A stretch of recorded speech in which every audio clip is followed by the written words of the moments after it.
আসসালামু আলাইকুম ওরহমতুল্লাহি বরাকাতু। মা এমন একটি শব্দ যাতে লুকিয়ে আছে ভালোবাসার সবটুকু রং, ত্যাগের গভীরতা আর মমতার এক অপার সাগর। মা হলেন আমাদের প্রথম শিক্ষক, প্রথম অভিভাবক এবং পৃথিবীর সবচেয়ে বড় আশীর্বাদ। আল্লাহ পাক রব্বুল আলামিন পবিত্র কালামে পাকে ইরশাদ করেন যে তোমরা শুধু তারই ইবাদত করো এবং তোমাদের পিতামাতার সাথে সৎ ব্যবহার করো। দুনিয়ার কোনো কষ্ট, কোনো ত্যাগ মায়ের মতো নিঃস্বার্থ হতে পারে না।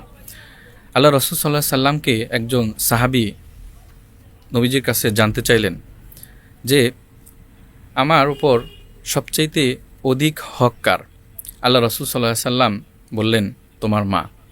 দ্বিতীয়বার যখন জিজ্ঞেস করলেন যে সবচাইতে হক কার বেশি, দ্বিতীয়বার রাসূল সাল্লাল্লাহু আলাইহি সাল্লাম বললেন, তোমার মা। তৃতীয়বার যখন জিজ্ঞেস করলেন তখনও রাসূল সাল্লাল্লাহু আলাইহি সাল্লাম একই উত্তর দিলেন, বললেন, তোমার মা। চতুর্থবার আল্লাহ রাসূল সাল্লাল্লাহু আলাইহি সাল্লাম বললেন, তোমার বাবা। তো ভাবুন, আল্লাহ রাসূল সাল্লাল্লাহু আলাইহি সাল্লাম গুরুত্বপূর্ণ কোনো বিষয় আসলে তিনবার বলতেন। তাই বারবার তিনবার যখন জিজ্ঞেস করেছেন, তিনবার রাসূল সাল্লাল্লাহু আলাইহি সাল্লাম একই উত্তর দিয়েছেন। তাহলে মায়ের মর্যাদা এবং মায়ের সম্মান কতটা উপরে হতে পারে। আল্লাহ রাসূল সাল্লাল্লাহু আলাইহি সাল্লাম আরও ইরশাদ করেন, মায়ের পায়ের নিচে সন্তানের জান্নাত। এটি শুধু একটি উপমা নয়, এটি একটি বাস্তব শিক্ষা এবং বাস্তব একটি দিশা। যে ব্যক্তি মায়ের অনুসরণ করলো, মাকে ভালোবাসলো, সেই ব্যক্তি যেন জান্নাতের পথে চলল। তাই আমাদের উচিত সবসময় মাকে ভালোবাসা, সম্মান করা, শ্রদ্ধা করা। মাকে স্মরণ করার জন্য শুধু নির্দিষ্ট একটি সময়, দিন, সপ্তাহ বা মাস নয়, মাকে সবসময় হৃদয়ের কোণে সবসময় আমাদের রাখা উচিত। এজন্য আমরা মাকে ভালোবাসবো, মাকে সম্মান করব। আল্লাহ পাক আমাদের সকলকেই তৌফিক দান করুন। তো আল্লাহ পাক রব্বুল আলামিন মা বাবার গুরুত্ব সম্পর্কে সূরা বনী ইসরাঈলে ইরশাদ করেছেন যে তোমরা শুধু তারই ইবাদত করো এবং মা বাবার সাথে সৎ ব্যবহার করো।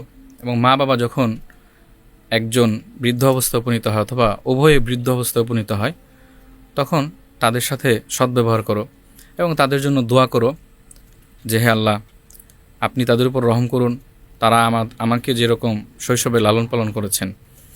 তো আল্লাহ পাক রব্বুল আলামিন মা বাবার মর্যাদা সম্পর্কে কোরআনে আরও অনেক আয়াত উল্লেখ করেছেন এবং রাসূল সাল্লাল্লাহু আলাইহি সাল্লামও হাদিসে ইরশাদ করেছেন, সাহাবীর ঘটনা এনেছেন যে এক সাহাবী রাসূল সাল্লাল্লাহু আলাইহি সাল্লামকে তিনবার জিজ্ঞেস করেন। তিনবার আল্লাহ রাসূল সাল্লাল্লাহু আলাইহি সাল্লাম মায়ের কথা বলেন যে অধিক হকদার কে? তখন আল্লাহ রাসূল সাল্লাল্লাহু আলাইহি সাল্লাম মায়ের কথাই তিনবার বলেন। চতুর্থবার গিয়ে বাবার কথা বলেন এবং রাসূল সাল্লাল্লাহু আলাইহি সাল্লাম হাদিসে আরও ইরশাদ করেছেন যে মায়ের পায়ের নিচে সন্তানের জান্নাত।